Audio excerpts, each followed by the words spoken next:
afternoon, everyone. For those of you in person attending and those of you listening online, I'd like to welcome you to our workshop today on doing business with the city. My name is Julie Langer. I'm an attorney for the Department of Procurement Services at the City of Chicago. And today we're going to be covering a lot of different topics because I'm going to try to give you a broad overview of how doing business with the city is possible. This is what we're going to cover. I'm going to read off our mission statement. I'm going to talk about some of the laws that govern procurement at the city. I'm going to go over procurement terms. Doing business with the city is a little different than doing business in the public sector, or excuse me, private sector. So it's helpful to become familiar with those terms. We're going to talk about the types of procurement we do at the city, some certification issues. We do have a separate workshop on certification, so I'm not going to do a deep dive into that, but I want to touch on it so you understand how our certification process works. I'm going to talk about contract compliance and contract monitoring, programs and incentives. We also have a workshop just on programs and incentives, so I'm going to briefly touch on them, but I'm not going to go into all the specifics about how they work. I'm also going to tell you about some of the different features on our website that you can find helpful, and then I'll leave time for Q&A. I would ask you to hold questions till the end, just because there's a lot of material I want to talk about today, and also I want to make sure I can get the microphone around to everyone so that we can actually make sure the viewers online can hear your questions. So. With that, I'm going to get started. Just want to say, I have a tendency to talk very fast. If you can't understand what I'm saying, just kind of give me a wave and I'll try to slow myself down. So I'm going to start with reading you the mission statement. We are the contracting authority for the procurement of goods and services for the City of Chicago. We pledge to work together as a team and with our customers to guarantee an open, fair, and timely process by establishing, communicating, and enforcing superior business practices. Integrity, public trust, and law are our guiding principles. So by law, we are generally required to procure everything the city needs through competitive means. There are two main laws I want to point you to: the Municipal Purchasing Act, which is our state law, and then the Municipal Code of Chicago, Chapter 292, contains all of the ordinances regarding procurement for the City of Chicago under the Chief Procurement Officer's authority.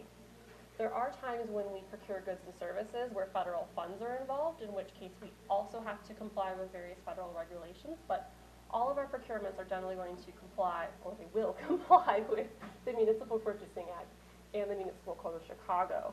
There are some carve-outs to competitive bidding in these two laws. There are exceptions for situations where competitive bidding or low bidding we're allowed to do RFPs or RFQs based on proposals or qualifications when the procurement isn't adapted to a low bid type procurement. There's also situations we're authorized to do emergency procurements where we can purchase something quickly because of an emergency situation. And there's also, we have the authority to do sole source procurements when there's only one company out there that can give the city what they need, whether that's because of proprietary software or there's just nobody else out there who does what it is that they do. But generally, we're going to competitively procure goods, services, equipment, whatever the city needs. I'm going to talk about some procurement terms, starting off with just letting you know that every bid package, and I'm going to define that in a moment, is going to contain a checklist. And it's really important that you review that checklist and complete it, and make sure that all information requested in that checklist is provided. We just want to make sure that you give us a complete bid, complete proposal, complete response and qualifications, whatever the procurement method will be. I'm going to repeat that multiple times throughout this, so just starting out with that reminder. So here's the actual terms. A contract. Many of you probably know what a contract is, but it is a written agreement between the City of Chicago and a vendor for the provision of goods or services. There's a lot of different types of contract forms. You can find some of them on our website. You will find it in the bid package. We have terms and conditions for work services contracts, that's things like landscaping, janitorial services. We have terms and conditions for construction contracts. We have terms and conditions for professional services like architects and engineers. We have terms and conditions for commodities. So depending on what we're buying, we're going to have certain terms and conditions that will become the contract that we award. Bid package, I said this term earlier. So this is the set of documents that we use to actually solicit goods and services. It's going to contain a lot of information, and it's really important to read through everything in there. We're going to have basic information. What's the advertisement date? What's the title of the project? When's the due date? What's the question and answer period? Is there a pre-bid date? If so, where is it? When is it? Who's hosting it? We're also going to have more specific information, the detailed specifications or scope of work, where we're going to tell you exactly what it is that we need to buy. We're also going to have a number of disclosures and affidavits that you have to complete. And we're going to have the terms and conditions that you'll eventually be bound to if you're awarded a contract. So all that information is contained in the bid package along with some instructions and the checklist I referenced. So it's very important to read through, make sure you're giving us everything that we've asked for in the bid package. Addendum. There are situations where we advertise a solicitation, and then throughout the advertisement period, questions come to us where we realize that we are not as clear as we should have been in our specification, or we just discovered ourselves that we need to clarify something. So rather than just starting over from scratch, we can issue an addendum where we provide additional information to all interested bidders who can then base their bid off of the original bid package plus the addendum. So there could be one or more that are issued throughout the solicitation period. We can also extend the bid due date. So if we decide that we need additional time for bidders to prepare a response, we'll do that through an addendum. But we'll never just tell one bidder or another bidder, or everyone is going to have the same information, which is why we use this process, because we want to make sure it's fair and it's competitive. Amendments or modifications. So if you are awarded a contract and during the performance of the contract we need to amend it, whether that's to extend the term of the contract, you need more time to complete the services, we need to add more money onto the contract, or something changes in the scope, we're going to do an amendment or modification. If you operate in the construction world, you'll hear the term change order. It's the same thing. So I'm going to go into each of these different procurement types in a moment, so I'm not going to go too into detail here, but bids are, the majority of our procurements are done through bids, or competitive bids. So this is a low bid procurement method where the lowest responsive and responsible bidder will be awarded a contract. Requests for proposals, or RFPs. It's a proposal-based process. Price is one factor, but it is not the only factor in awarding a contract. Typically used for professional services that are not adapted to competitive bidding. And then request for qualifications. This is a qualifications-based solicitation method. So what we're concerned with is how qualified are you? How qualified is your company? How qualified is your staff? Price is not a factor with RFQs. We are only concerned with qualifications. So once we determine who the most qualified respondent is, then we will negotiate price. When you are bidding on a project that is an architectural engineering project with federal funds involved, we have to use RFQs. It's a requirement, and price is not considered until the absolute end of the stage where we know who the most qualified respondent is. I said responsive and responsible earlier. It's not defined up here, but I want to make sure you understand what I mean by that. So every bidder, proposer, respondent is going to be evaluated for responsiveness and responsibility. So it's not just are you the most, or it's not just are you the lowest bidder. It's not just does your proposal best meet our requirements? Are you the most qualified? You also have to be responsive and responsible. Responsiveness is, did you actually comply with what we asked for in the bid package? So are you complying with all the terms and conditions? Did you sign everything you needed to sign? Did you get things notarized if they needed to be notarized? Did you complete the affidavits we need? If we asked for 100 gold shovels with diamond encrusted handles that can lift 50 pounds every time you pick up dirt, just making up specs for you, and then you propose to give us 100 copper shovels with tin handles that can only lift 25 pounds, that's a completely different thing. Maybe you can give us a low price for that, but that's not what we asked for. Your bid's going to be rejected because it's not responsive. Responsibility is an evaluation of the fitness of the bidder. We're looking at whether you're capable of performing for the city. So we're going to look at things like, what's your financial capacity? Do you actually have the equipment needed? Do you have the personnel needed? So if we say that you have to have a certain type of forklift in order to do a job, and you don't have that forklift and you don't have the means to get it, you're not going to be able to perform for the city, so you're not going to be considered a responsible bidder.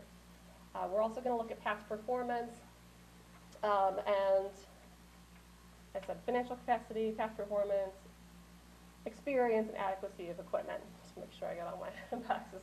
So those are just a number of the things that we look at when we're thinking about responsibility. So if we determine you're not responsible for any of those reasons, your bid will be rejected. So now I'm going to talk about the types of procurement that are most common at the city. So So we have small orders, competitive bids, requests for proposals, requests for qualifications, and then job contracts, which are a little different and only apply to construction.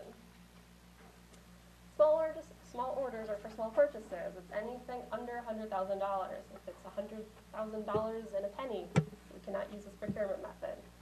There's no formal advertisement period. We do have there's a competitive aspect in the fact that we solicit quotes. We typically will solicit quotes from MBE, WBEs if there's a number of them certified in the area specialty applicable. But we're going to look for quotes, and we're going to look for the lowest quote for a responsible bidder. MBE, WBE compliance is required for all contracts valued over $10,000. So even if it's a small order for $15,000, you're still going to have a minority and women-owned business enterprise goal that you're going to need to comply with. Competitive bids. I'm going to spend a little bit more time on these because this is the most common procurement method that we use at the city. So this is a formal bid solicitation method. It's for everything that's over $100,000. So these are advertised formally. You're going to see them in the Chicago Sun-Times. There'll be a legal advertisement in the classified section. They're also advertised on our website. You can find the advertisements in the bid and bond room at City Hall, which is 103, the room you're in right now. And also we advertise on e-procurement for certain solicitations. We're in the process of switching over to a paperless procurement system, e-procurement. And we have a whole separate workshop on e-procurement, so I'm not going to get into the specifics of how that works, but when it is e-procurement, you can find that on our website, and there's instructions for how to bid through the e-procurement system or iSupplier. So when we have a formal advertisement, there is going to be a formal advertisement period within which you must submit your bid. By law, it has to be a minimum of 10 days. It's typically 10 to 30 days, but if we need to issue an addendum, we'll extend that period. So it'll say in the bid package when your due date is, and then if we need to extend it, we'll issue an addendum so you'll see when the due date is. Some bids require a deposit. So if your bid package says that you have to submit a deposit with your bid, you need to submit that with your bid or we cannot accept it. This only applies typically in the construction world. The reason we ask for a deposit is because there are some projects where the city is at great risk if a bidder decides to withdraw their bid and doesn't want to be considered anymore, especially if it's something that needs to be done and needs to be built immediately. So we ask bidders to put a deposit down to say, yes, I am agreeing that this is my bid. If I'm selected as the lowest bidder, I'm actually going to honor my bid and it will be awarded a contract. So sometimes we have pre-bid meetings. This isn't required for all procurements, but if there is a pre-bid meeting, it'll say it in the bid package. It's optional, you're not required to attend, but we always strongly encourage bidders to go. It's your opportunity to listen to the requirements of the spec, to ask questions and have them answered on the spot for you. You'll go over anything that is going to be issued in the future in an addendum. If there's any clarifications, we'll address those there. And there's also often a site inspection. So I keep saying construction because this comes up a lot in construction. If you're building something for us, like for example, if we have a construction project at the airport and you're going to be building something or modifying something that's on airport property, it's probably helpful for us to show you what it is that we need you to do. If we can't take you out there, we'll at least show you a map so you can see exactly what it is because we want you to be familiar with that when you're making your bidding so you can factor that in. If we don't have a pre-bid meeting, we still strongly encourage you, I told you I was going to say a lot, to read the bid package, read the entire thing. If you have questions, it's very important to submit your questions within the question period, because there'll be a period of time where we say questions are due by this date.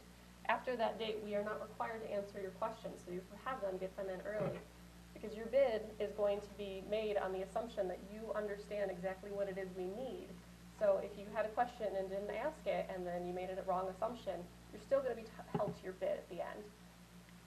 So there's going to be someone identified in the bid package, the contract administrator or procurement specialist. That is your go-to person for questions. It's very important to keep that in mind because you are not allowed to talk to anyone else at the City of Chicago about the procurement. Sure, you can only talk to the person identified in the bid package. It's going to be a procurement specialist or contract administrator identified. You can't talk to anybody else at the city. So if you know somebody that works at the city department, you can't call them and ask them about it. You can't call the department advertising it and just try to find out who's involved in the project. If you do, your bid could be rejected. That's not just a DPS rule, that's a requirement by law. So it's very important that you contact the person named in the bid package. We're more than happy to help, and we're going to try to get whatever information you need. Often, if you have a question, other bidders probably have the same question, so ask it, and then we'll have an addendum issue, so everyone knows the answer, and then everybody can give a good bid based on the best information possible. A little more information about bid documents. Just make sure you fill in all information. I hate to be repetitive, but it is very important. We really don't want to have to reject a bid based on a technicality.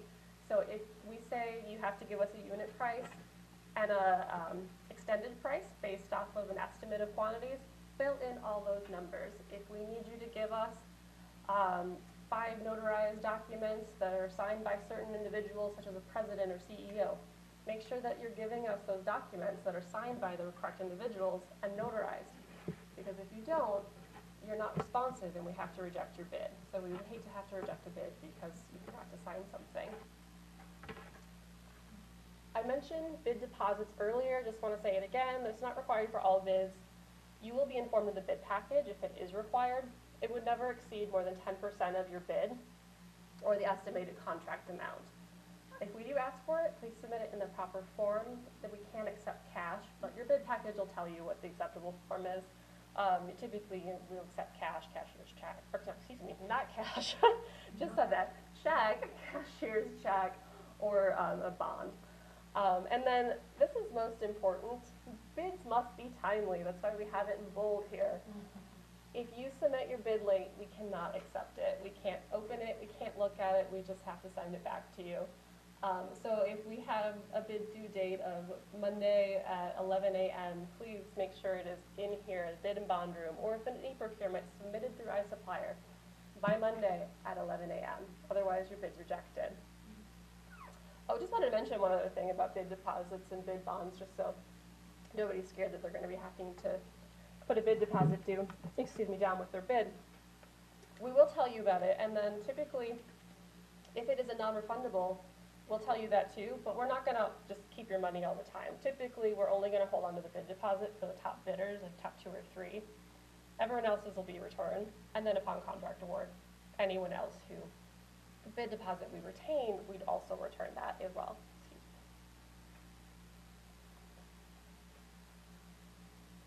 So warm in this room. Okay, bid openings. So they occur, bid and bond room, which is the room you're in now, 103 at City Hall. We read them aloud. So the bids come in, they'll be opened, and someone in here will read the actual totals aloud. The bids will be tabulated, meaning we're going to list all bidders and we're going to list their bids and we're going to put it on a sheet. Afterwards, they're going to be reviewed for accuracy. We're going to make sure those numbers were correct, that everything was filled out, that they're complete bids. And then we're going to post that information online. We typically try to post it within 24 hours. We try to be as transparent as possible about this process. It's important to keep in mind, though, that the apparent low bidder, or whoever is announced to be the lowest bid at that bid opening, might not be the one who's actually awarded a contract. Because there's a number of other things that come into play after we determine who the low bidder is. We need to know if you're responsive and responsible, like I mentioned earlier. And we also have a number of bid preferences and incentives that could apply to the bids that are submitted. So we don't know who the low bidder is until after we make that analysis and after we apply all of the incentives and preferences. So we try to be as transparent as possible, like I said, though, so this information is going to be posted to the website. There's a lot of helpful information on the website that I'll cover shortly, but if you're interested in knowing who's bid on the past contracts, that's something you can go look up. So if you're interested in bidding on something, you kind of want to get an idea of who the bidders are, you can look up our website. It'll show you exactly who bid on the last one, what their bids were. Award process. So once you're determined to be the lowest responsible bidder, after all incentives and preferences are applied, it is a little bit longer of a process before you actually have a contract in hand, because there are a number of measures that we have to take to make sure that we're in compliance with the law when we're awarding contracts. There's a number of people who have to sign the contract before it is officially awarded. So as I mentioned, we're going to determine who is responsive and responsible bidder. Then the user department is going to make a recommendation of award. By that, they're going to say, this is the lowest responsive and responsible bidder. We recommend awarding a contract to them. The CPO will then take that, and then we'll take the acceptable bid and package it and route it for award. Like I mentioned, there's multiple people who need to sign it.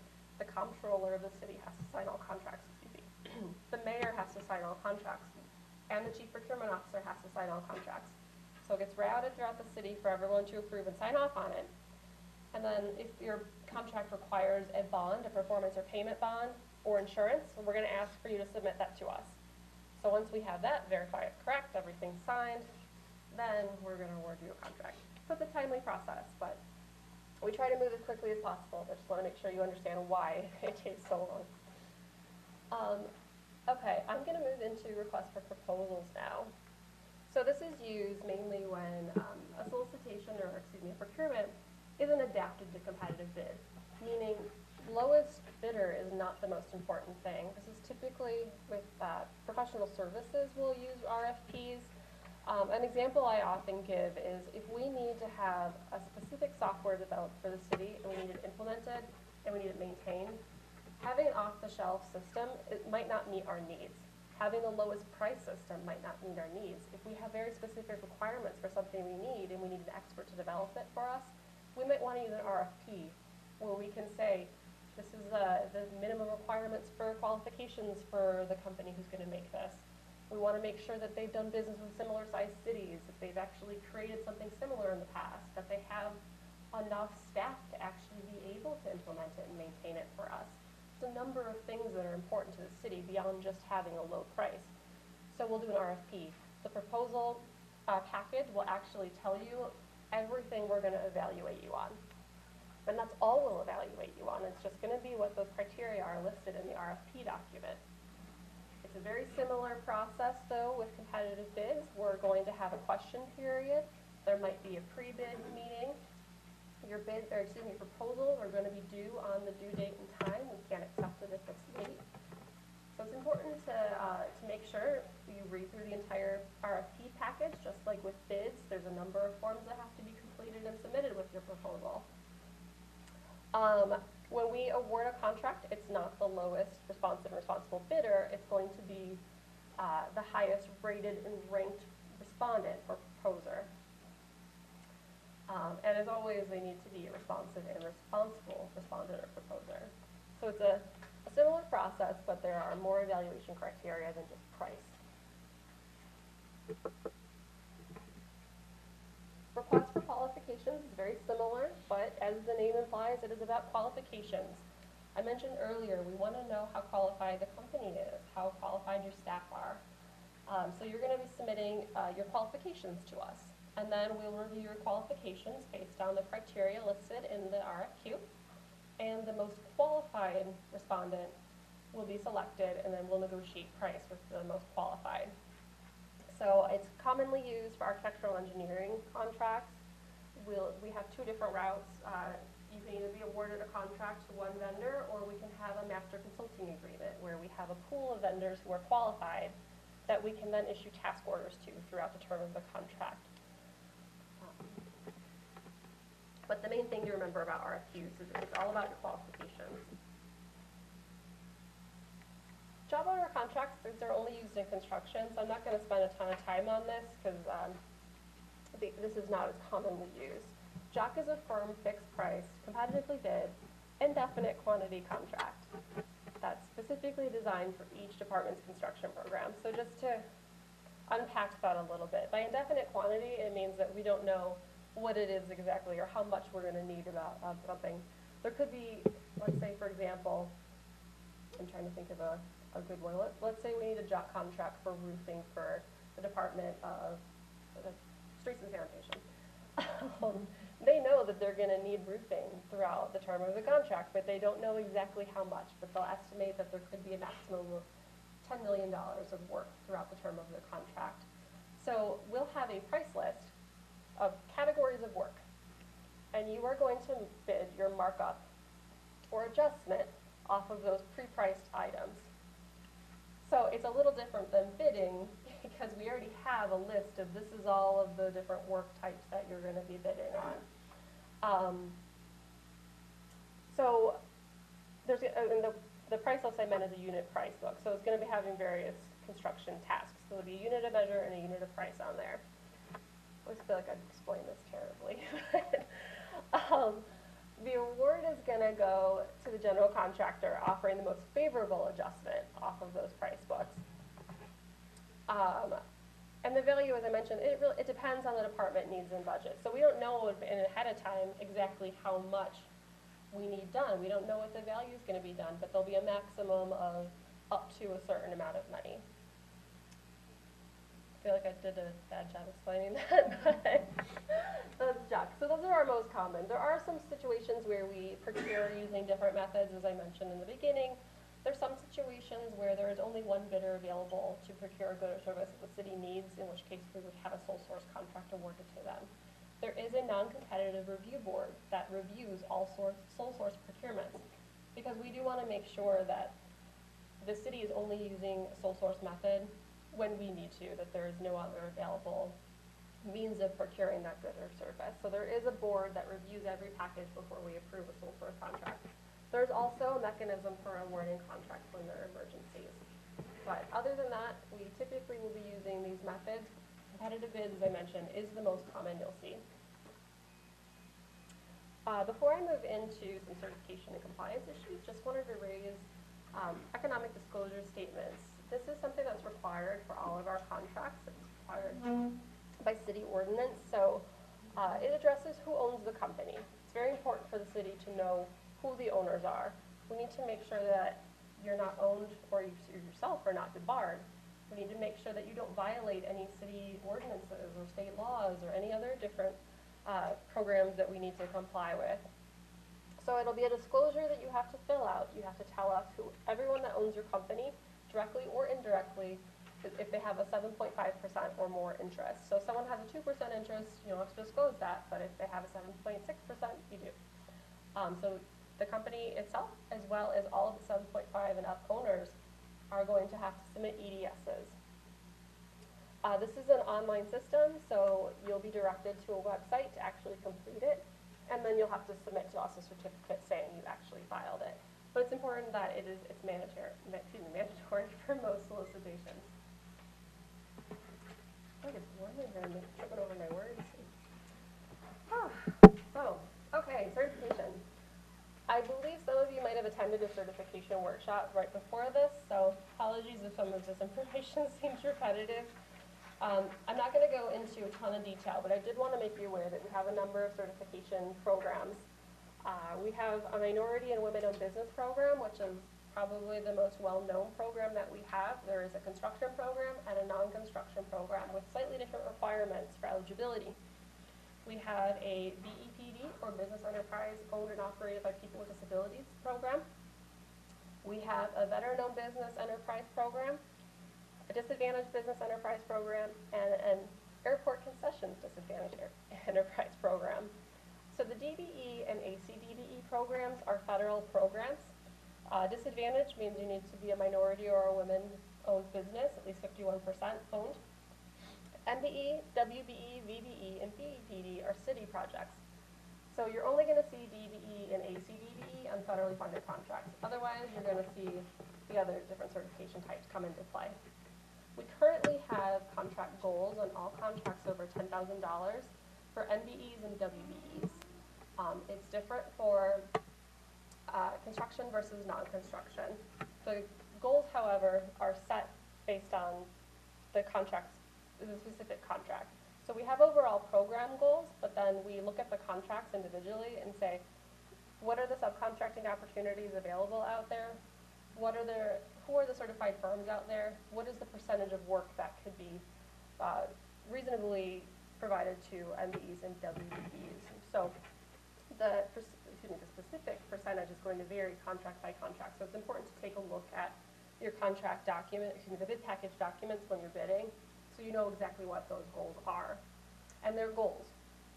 That's one thing to keep in mind. I'll talk about that in a moment. The BEPD and WBE come into play with our incentives.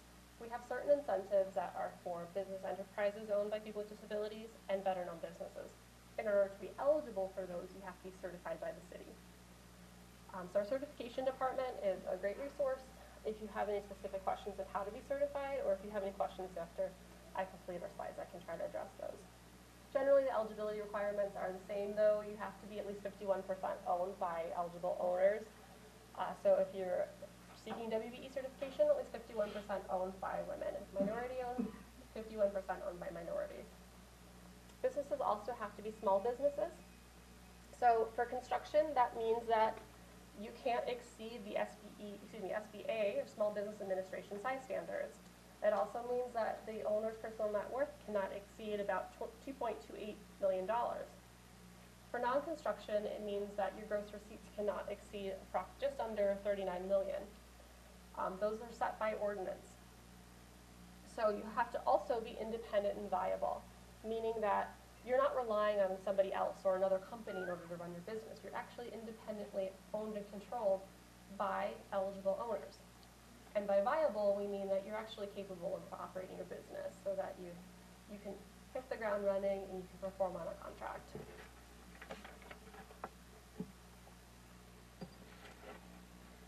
So just for your reference, our programs, the city programs, are created by ordinance. The non-construction program can be found in 292-420. The construction program can be found in 292-650. Those set forth all of the rules, all of the laws regarding certification with the city in those two programs. We also have rules and regulations for certification on our website.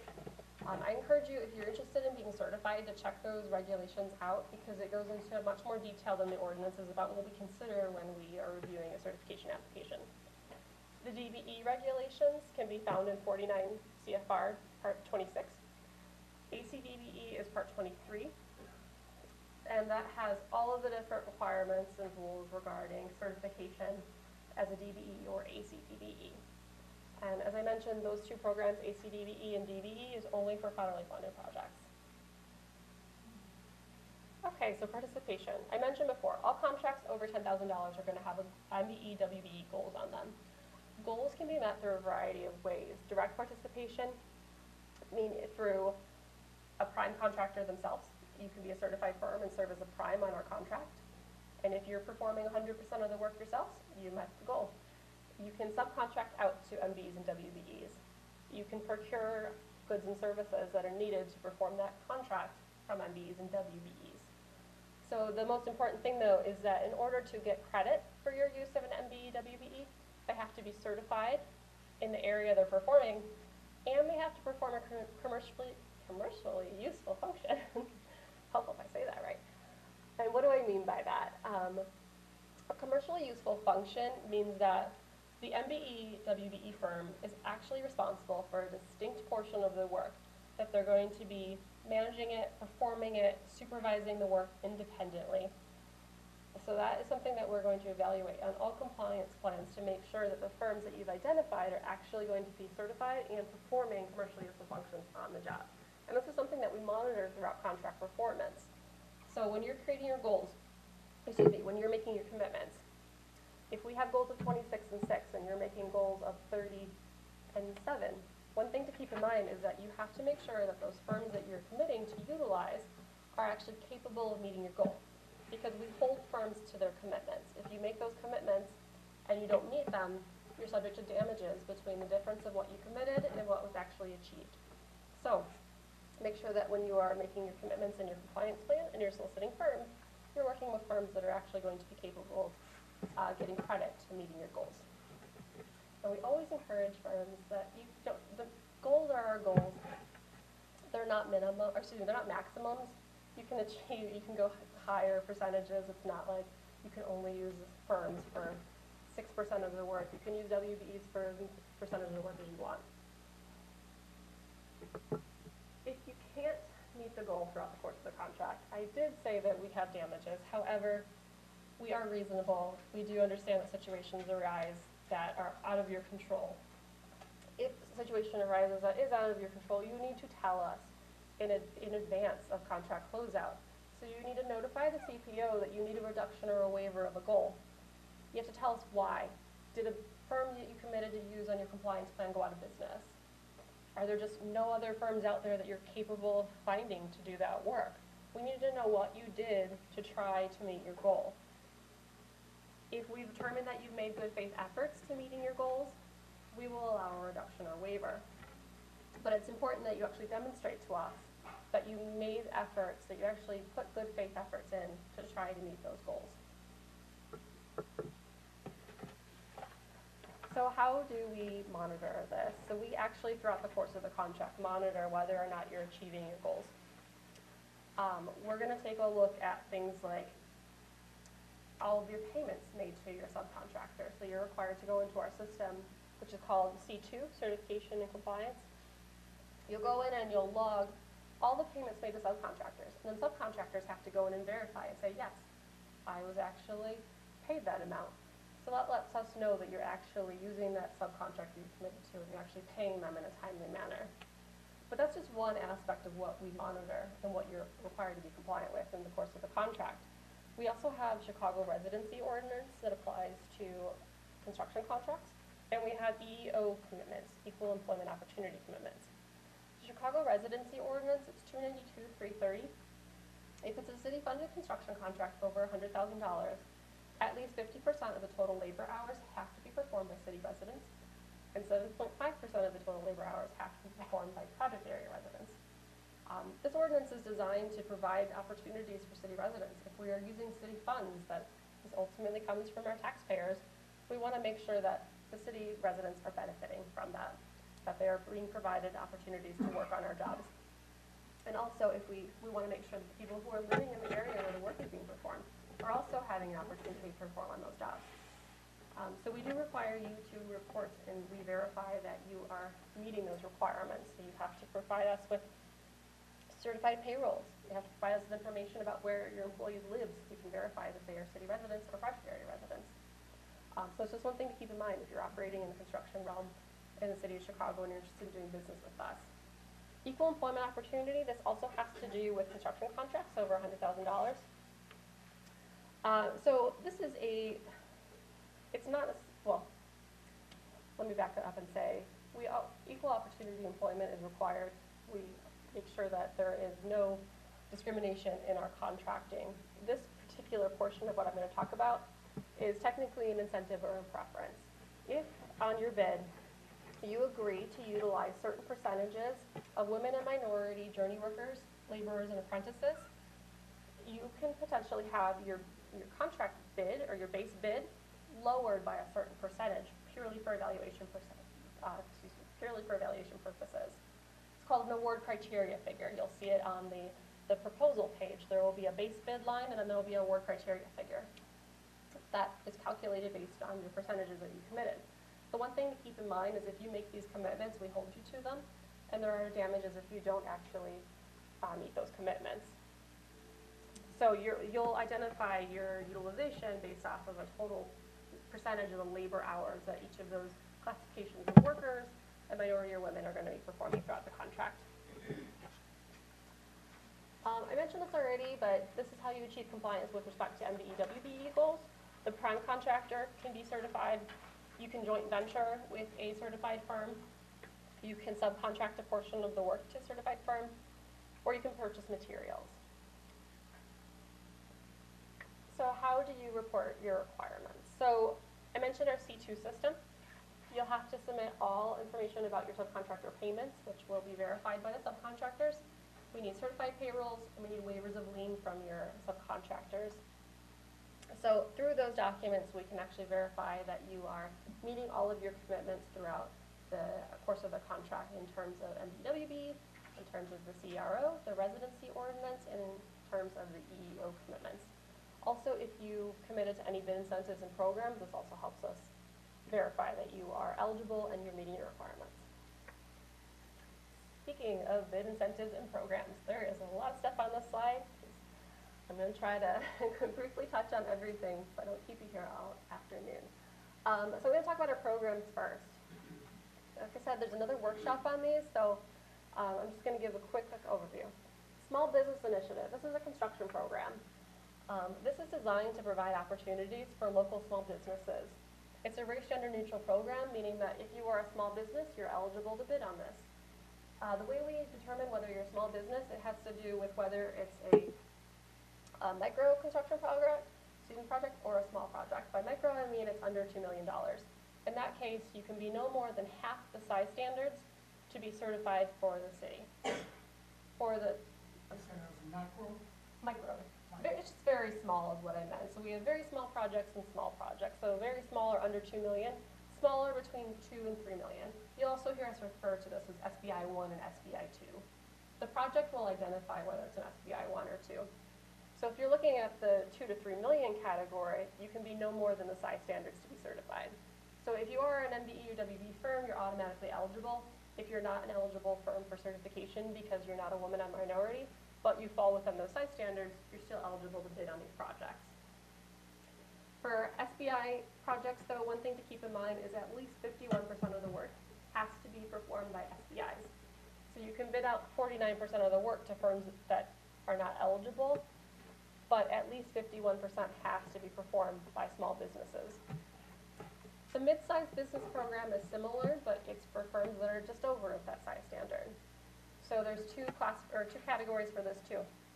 Projects that are with estimated value of 3 to 10 million, you can be no more than 1.5 times the size standards you need to be certified. And for 10 to 20 million, no more than 2 times the size standards.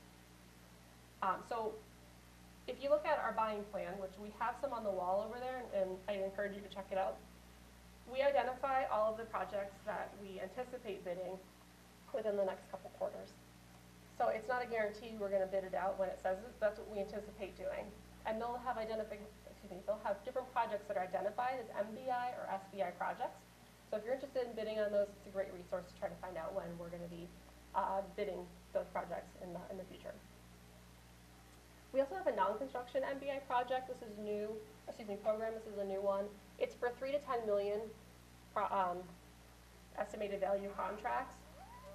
And you can be no more than 1.5 times the size standard you would need to be certified in the non-construction program. The diversity credit program.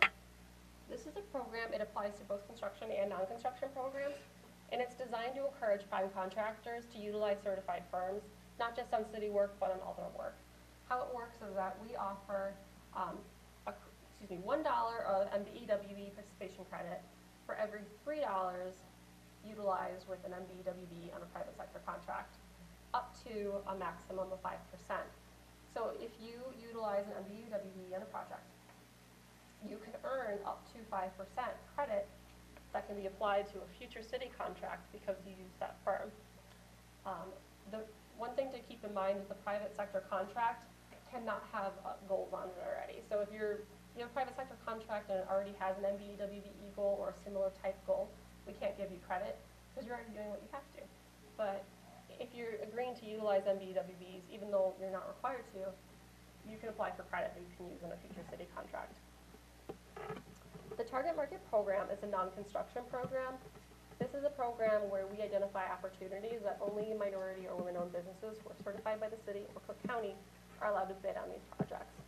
The solicitation will say on it whether it's a target market solicitation, so if you're not a certified firm, you cannot bid on it. You'll see these a lot when we have master consulting agreements. We will typically have a pool of firms that are eligible that we will give master consulting agreements, and then we can award task orders throughout the course of the contract. Mentor Protege Program. This is a program that I help administer, so I was like talking about. It's a great program that's designed to help, designed to provide opportunities for proteges or small MBE WBE firms to learn from larger firms. And the larger firm is allowed to get a bid incentive of 1% and also can earn participation credit for the use of that minority or women-owned business protege.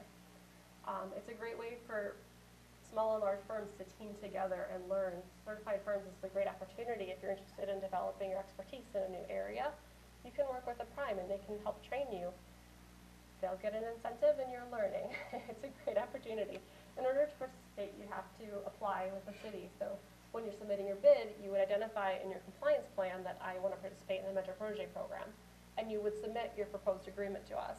And then if we approve it, you'll be granted an incentive, and you'll also earn additional participation credit throughout the course of the contract, up to a maximum of 5%.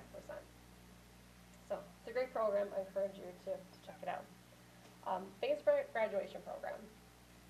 If you are a certified firm and you are nearing the size standards, one thing that we hear a lot is firms are scared to graduate, but they don't want to just not be in the program anymore. The phased graduation program is a 3-year program that helps ease firms out of the program after they've exceeded the size standards. So for the first year after you've exceeded the size standards, you can still participate as a participating established business is what it's called. And you'll be able to earn 75% credit for your work. In the second year, you'll get 50% credit for your work. And the third year, you'll get 25% credit.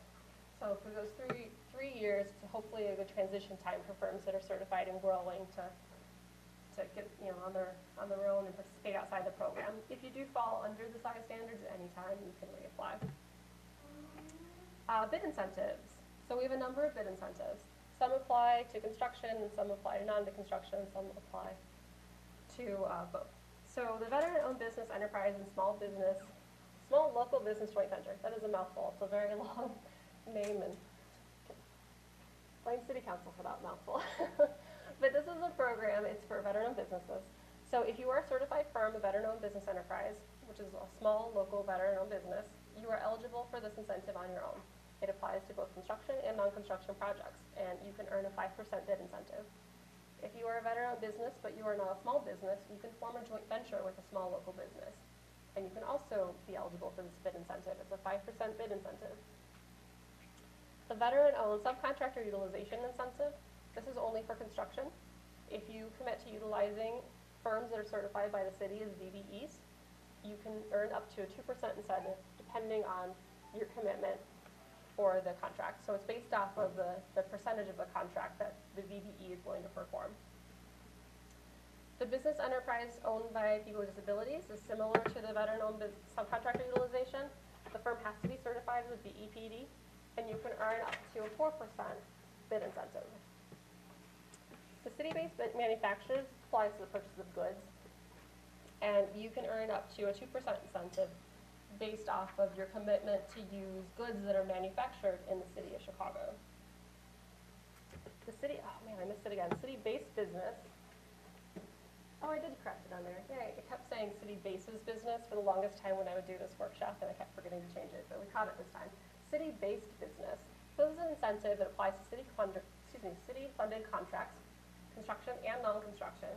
If you are a business that has its principal place of business in the city of Chicago, you are eligible for a 4% incentive.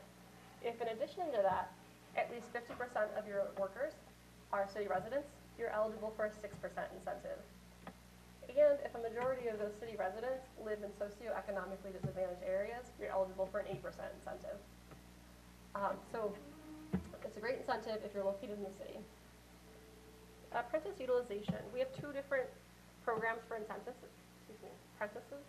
We have one for ex-offenders and one for Chicago school graduates, CPS and Chicago Community College graduates. So this is a future incentive, so it's a little different than our other incentives. The way this works is you make a commitment to use a certain percentage, to use apprentices for a certain percentage of the labor hours throughout the course of the contract. And then at the end of the contract, we'll see what that percentage is, and then we'll grant you an incentive that can be applied to a future bid. So that one is up to 2% each of them, 1% each of them. But one thing to keep in mind is you can use it, so if you've earned a credit, you can apply to get a new future credit and apply the one you earned on the same contract. So it's a great incentive. It's a great opportunity to be able to find, opportunities for apprentices who are CPS or CCC graduates for ex-offenders. And we work with the Department of Family and Support Services to screen apprentices in the ex-offender program, so you can work with them to help find qualified applicants for this program. Alternately powered vehicles, like the name sounds, if you use alternately powered vehicles in your fleet, you can earn an incentive of 0.5%. Mentor Protege program, I already mentioned, it's a 1% incentive. Project area subcontractor utilization. If you agree to use subcontractors that are actually located, their principal place of business is in the project area, you can earn an incentive of up to 2%. EEO, I talked about already, and then incentive to encourage utilization of MBE WBEs. There's some situations where, because there's just not enough firms certified or there's not enough subcontracting opportunities, we can't set goals for a project, so there'll be a 0% goals or no goals. But if you agree to use MBE WBEs anyway, you found firms that are capable of performing on the contract, we want to encourage primes to do that, so we're going to give you an incentive. It's up to 2% depending on the commitment that you make. There's also a new incentive that's missing from the slide, which just passed this summer, the Diverse Workforce and Management Incentive. It's a two-part incentive. You can earn an incentive if you have a diverse workforce and a diverse management. And I wish I knew those numbers off the top of my head, but they are the highest incentives that we have. So if you're interested in it, I encourage you to check it out. A number of these incentives you can apply together. So if you're eligible for them, it's a great way to give yourself an advantage on city funded work. Okay. So our website. This is a great resource. I strongly encourage you to check out our website. We have all of the different rules and regulations. All those bid incentives and programs I talked about, we have specific rules for each of those programs. We have an overview of them in the bid incentives and programs guide. We have some of them up on the wall over there if you're interested. We have our rules and regulations for certification in there. We have sample contract templates. There's a number of really helpful resources. There's also all of our awarded contracts and modifications are available on the website. So if you want to see, for example, if you're bidding on something, like let's say there's a landscaping contract coming up that you're interested in and you want to know who won the last one, you can go on our website and you can find that out. You can see who's awarded, you can check out what the terms and conditions were, you can see what the scope was, you can see who bid on it last time. You can see all payments made to city vendors. So those are all reported and put on our website. You can see the bid tabs I mentioned earlier. We list all bidders and what their bids. That's up on our website. All of our bid opportunities are going to be posted on our website.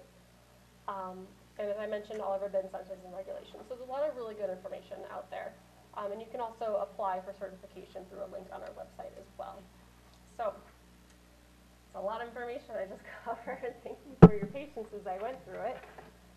If you want to follow us on social media, just throw that up there. We have a Facebook presence, Twitter, and YouTube. You can always go back and rewatch these workshops on YouTube because they are live streamed and recorded. So, questions? I have the microphone. I can pass it around if anyone has questions.